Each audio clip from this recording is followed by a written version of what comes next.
नमस्कार। आकाशवाणी से प्रस्तुत है समाचार प्रभात।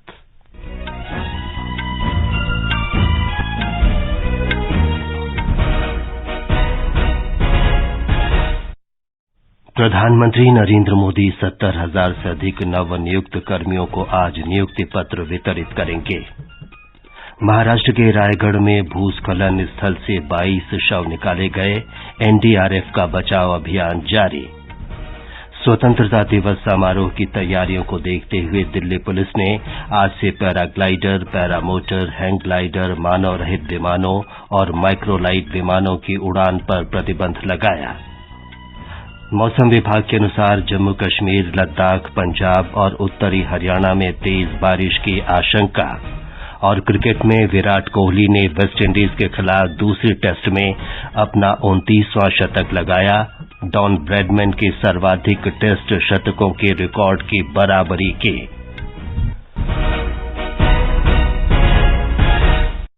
समाचार प्रभात के साथ मैं विमलेंदु पांडे।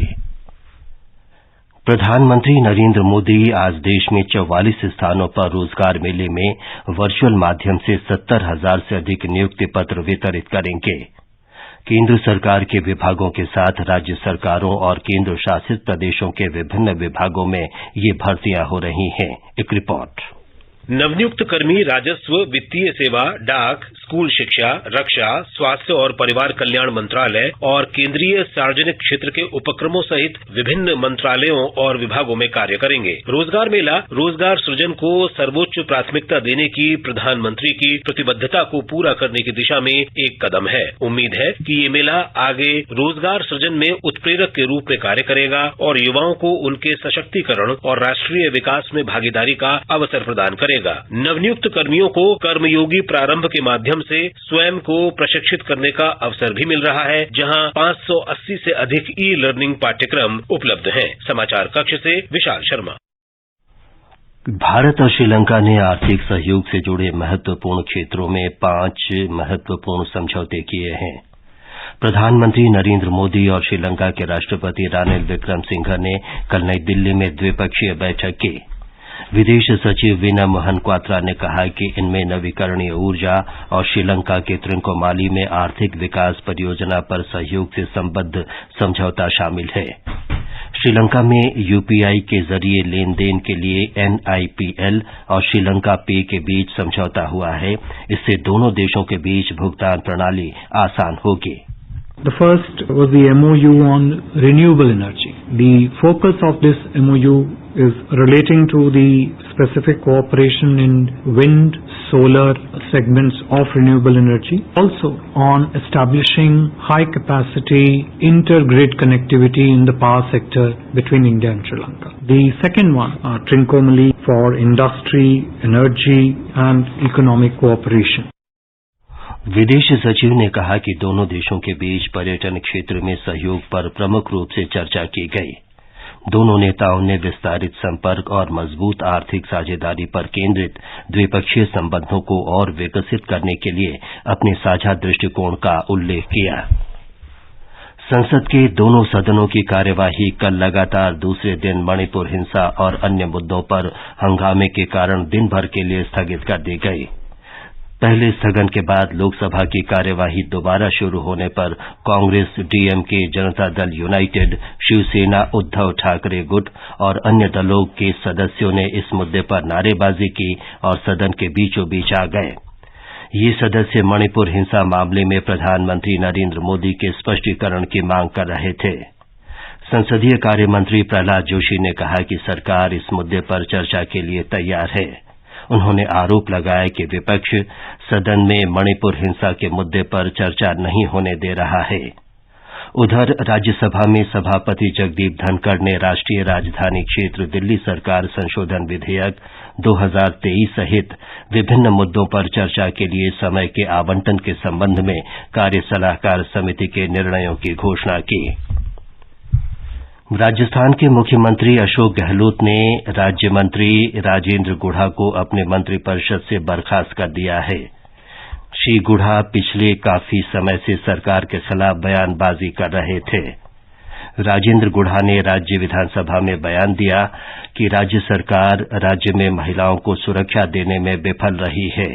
उन्होंने कहा कि राज्य सरकार को मणिपुर की घटना के बजाय इस बात पर आत्ममंथन करना चाहिए कि राजस्थान में महिलाओं पर अत्याचार बढ़े हैं। विपक्षी दल भाजपा ने श्री गुढ़ा के बयान का स्वागत करते हुए कहा है कि उन्होंने राज्य सरकार की हकीकत बता दी है। मणिपुर में 2 महिलाओं के साथ यौन दुर्व्यवहार की घटना के विरोध में राज्य के विभिन्न हिस्सों में कल निंदा कार्यक्रम आयोजित किए गए। मुख्यमंत्री एन बीरेन्द्र सिंह ने अपने विधानसभा क्षेत्र में निंदा कार्यक्रम का नेतृत्व किया। बाद में श्री सिंह ने मीडिया कर्मियों से कहा कि राज्य सरकार और मणिपुर की जनता इस घटना को लेकर बहुत गंभीर है और दोषियों को कड़ी सजा दी जाएगी। ये समाचार आकाशवाणी से प्रसारित किए जा रहे हैं। ताजा समाचार जानने के लिए आप हमारे Twitter handle @AIR News Hindi को फॉलो कर सकते हैं। महाराष्ट्र के रायगढ़ जिले के इरशालवाड़ी गांव में भूस्खलन से मरने वालों की संख्या 22 हो गई है। राष्ट्रीय आपदा मोचन बल को कल शाम खराब मौसम के कारण बचाव कार्य रोकना पड़ा। मुख्यमंत्री एकनाथ शिंदे ने कल विधानसभा में बताया कि आवश्यक चिकित्सा सहायता उपलब्ध कराने के लिए आधार शिविर स्थापित किया गया है।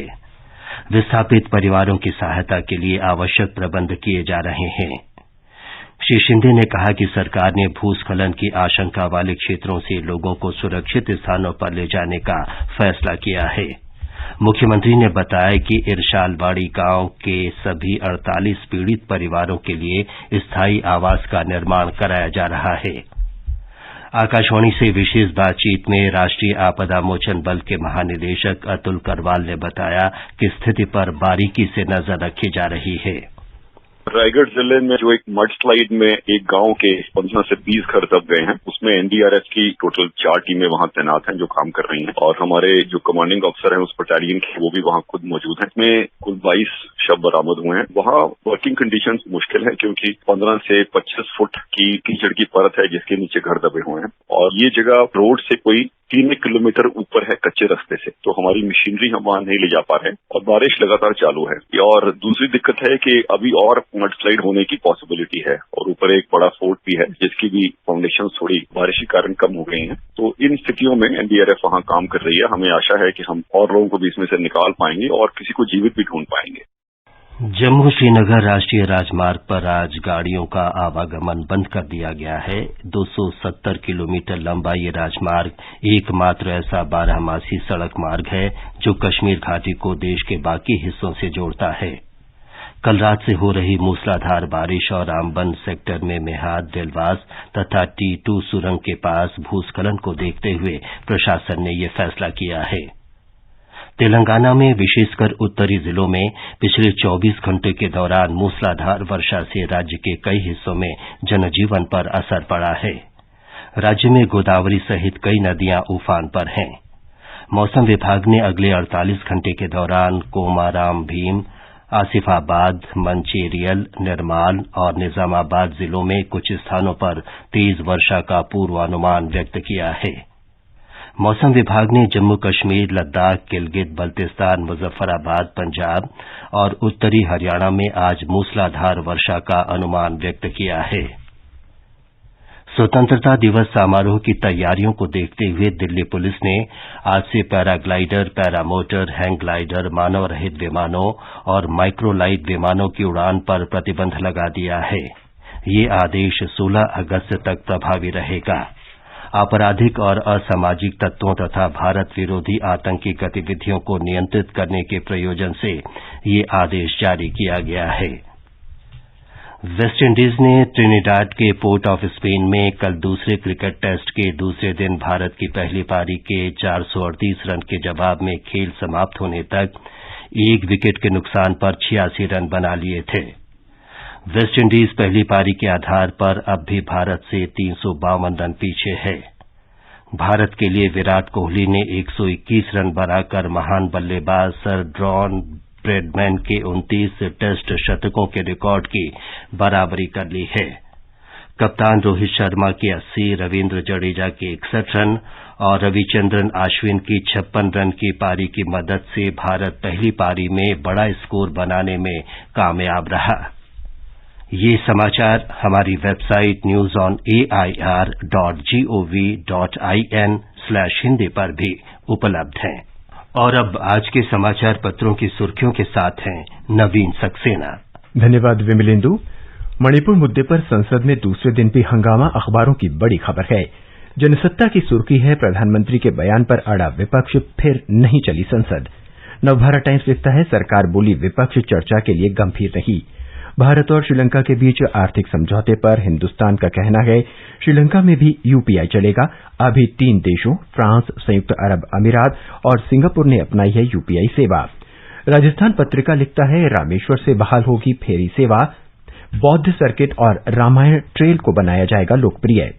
ज्ञानव्यापी श्रृंगार गौरी मामले में वाराणसी की अदालत के आदेश पर अमर उजाला की सुर्खी है, वुजूखाने को छोड़कर ज्ञानव्यापी परिसर के वैज्ञानिक सर्वे का आदेश।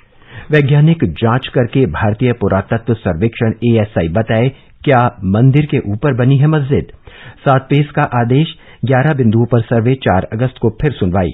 दैनिक जागरण का कहना है, खाद्य पदार्थों के वैश्विक मूल्यों पर सरकार की नजर।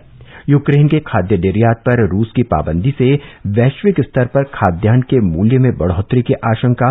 पिछले 2 दिनों में गेहूं की वैश्विक कीमत में 5% से अधिक की बढ़ोतरी। भारत में सूरजमुखी के तेल के दाम पर असर पड़ने की आशंका। हिंदुस्तान ने सहकारिता मंत्री अमित शाह के हवाले से लिखा है, नई कृषि ऋण समितियों से सुविधा बढ़ेगी। ये समितियां जन सेवा केंद्र के रूप में काम करने के लिए पंजीकृत। अंत में मुख्य समाचार एक बार फिर। प्रधानमंत्री नरेंद्र मोदी 70,000 से अधिक नवनियुक्त कर्मियों को आज नियुक्ति पत्र वितरित करेंगे। महाराष्ट्र के रायगढ़ में भूस्खलन स्थल से 22 शव निकाले गए। एनडीआरएफ का बचाव अभियान जारी। स्वतंत्रता दिवस समारोह की तैयारियों को देखते हुए दिल्ली पुलिस ने आज से पैराग्लाइडर, पैरामोटर, हैंग ग्लाइडर, मानव रहित विमानों और माइक्रोलाइट विमानों की उड़ान पर प्रतिबंध लगाया। और मौसम विभाग के अनुसार आज जम्मू कश्मीर, लद्दाख, पंजाब और उत्तरी हरियाणा में तेज बारिश की आशंका। इसके साथ ही समाचार प्रभात का ये अंक समाप्त हुआ। नमस्कार।